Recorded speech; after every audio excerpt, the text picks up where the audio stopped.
a year ago, and you didn't really have long to to get going on recruiting, and there were already some offers out and whatnot, and it might have been a different approach to guys that USC was looking at before you. So I'm just curious, what were the needs that you guys had, and what kind of guys were you looking for in the 2021 class?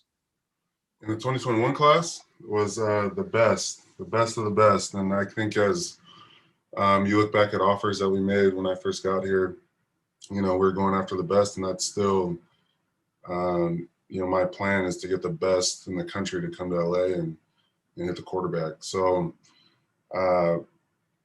good thing about it is, Corey's right down the street. He already had pre-existing relationships with a lot of guys on the staff, which made recruiting him even easier, but still a battle. And now it's just adding pieces from wherever they come from, to be the best that we can be. We'll start with Corey Foreman. A lot of us have seen him play locally, as you say, down the street here in Southern California, anywhere within an hour. And what is he adding to your defense? Individually and as a teammate. I think individually, he's adding sort of a professionalism about our room. He's been groomed throughout high school to come in and play. And I think everybody understands you get the best player in the country, that there's a certain level of competition that's going to happen.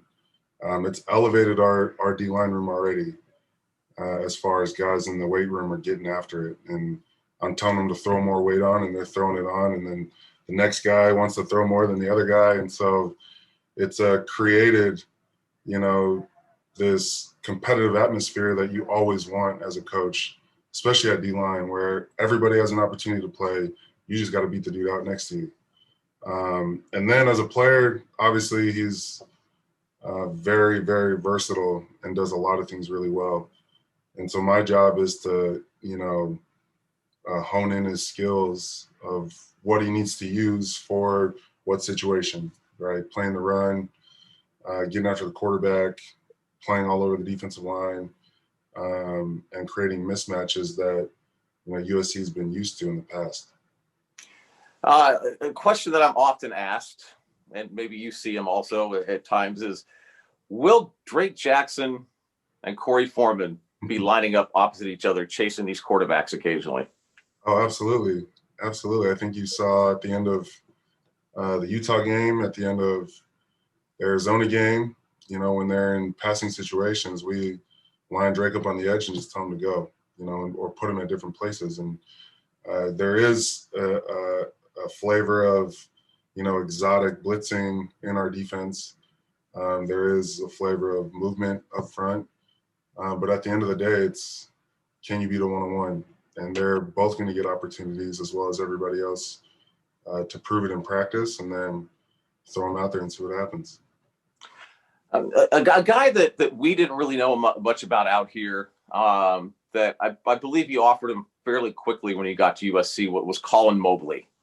And here's a guy, to me, this kind of stuff says a lot. He committed really, really soon, and he stuck with you guys to the end. Just tell us about Colin Mobley, the player that you're getting with him. With Colin, the sky's the limit.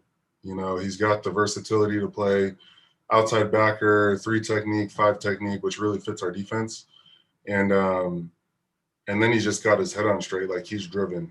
And he comes from a family that's well educated and understands the value of academics, but also understands the value of work. And so every time we talk, he's either just finishing a workout or going on a workout or going to walk his dog, So what we're going to get, again, is another piece that's competitive, that's added to the room to compete for playing time. And that's my goal every year, is to bring in guys that are pushing everybody else around them.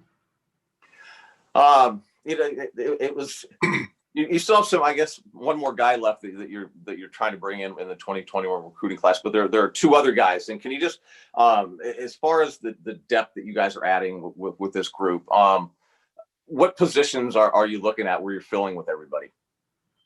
Yeah, everywhere. So I think the beauty of our defense is it allows D linemen to show off what they can do. And it's not often you see a 300-pound kid in a 5 technique, but that could possibly happen in the near future. And what it's really adding again is the competitive nature of our room, and guys that aren't showing up and competing and winning on a daily basis in practice and in lifting, then they're going to get passed up. And I think that's what brings out the best in players, and really anyone in general is a competitive nature. Again, the guys that you're bringing in, a lot of us didn't have a chance to see them some play, this past season, but we were able to see them at camps and previous seasons. And a guy that USC offered a long time ago, and he committed early and stuck with you guys, was Toyah. Another guy that seems like you don't see him on social media a lot. He's not the look at me guy. It seems like another real serious focus guy.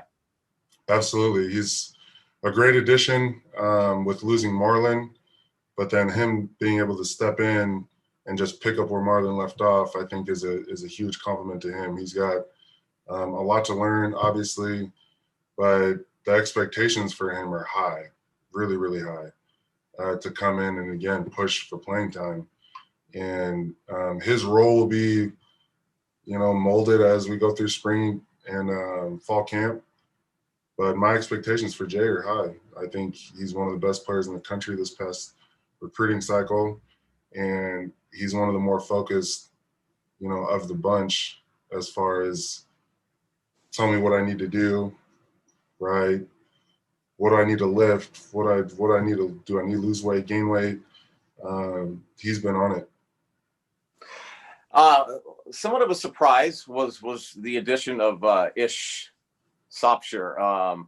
How did that all develop? It seemed like it kind of happened really, really fast. And as Spencer was telling me, that's kind of how it has to happen with the transfer portal. Right. Just saw he jumped into the portal and watched his film, did our due diligence, asked about him and did our research. And then Gavin and I jumped on him and spoke to him regularly every day. And Gav did a really good job with his family to making them feel comfortable with him out here. And then he jumped in, and again, another addition of a big body that can move, that's aggressive, that wants to play. And in addition to our room, that again elevates the level of competition amongst themselves. When did you guys start to see the potential for this season with Thule? How quickly did that develop for you guys in your fall camp? It was almost immediately. You can kind of tell. Well, we didn't really have camp. We had a couple months where we were out on the field and doing like these CrossFit type workouts, but you could tell the same thing that we talk about with Corey and with Colin and with Jay and Ish, is he was focused. And he came in and didn't say anything. He just worked.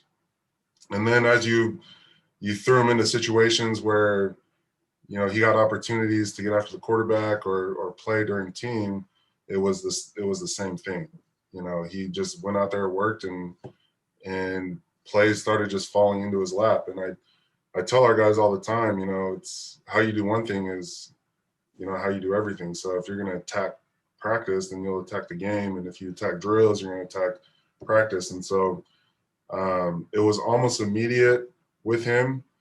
I think the best thing about it was, or when I thought, he had turned the corner, was when Big Brother didn't have to say anything to him, or if Marlon, was late to a workout, Thule was there, and that showed me that he was independent of the big bro that's got the name and all and has been here a while, that he's on his own path and he's driven to do his own thing. And so it was almost immediate. All right, we don't have much more time, but we probably won't be going to spring practice if you guys are fortunate enough to have them, and so we won't be seeing a lot happening. But are there some guys that you have so much depth, so you can only play so many guys, but you did play quite a few this past season. Are there some guys ready to make that jump for you guys to get some more significant reps this upcoming season, potentially anyway? Yeah, I think Jake, has been awesome when he came back, opted back in and jumped into practice. He's a lifter at heart and looks great. And I'm expecting a lot of things from him when we get into practice. And then, Caleb's got to make a jump, and with his progression, and so expecting that to happen too. And then Kobe having a lot of playing time for a young guy at that nose tackle position. I'm really interested to see what he's done or what he will do in the spring because of the reps he got in the fall and the experience he was able to have. All right, last question. Where is the University of Southern California football team? Where did you guys improve most from when you arrived to now? Where or what? Yeah, well, either or. Do you love what area? Some aspects of your program that are much better off now than they were when you got to USC in February of last year. I think Dante came in and put our program on taking back the West, and I think we did a really good job of that. With 2021, there's still a big fish out there that we're hoping to get. But I think focusing on the guys that fit our program, and if they're close to us, they need to be here. But then going across the country and finding the right ones that will complement everybody's room, and I think we're, as a staff, more calculated in who we're going after, regardless of stars, and regardless of what state they live in, knowing that our best talent or the best talent around LA and on the West Coast has to come to USC. All right, Coach. Well, it was an impressive turnaround in 1 year. The excitement level at USC with the recruits, we get to hear from the fans who are never happy. But, the fact is that I know that the players, their parents, the recruits, and their families, I'm not quite sure that they've collectively been this high on the program in a long time. So congratulations for you guys, and hopefully we'll see you sometime soon. Oh, absolutely, man. Thanks again. All right, Coach.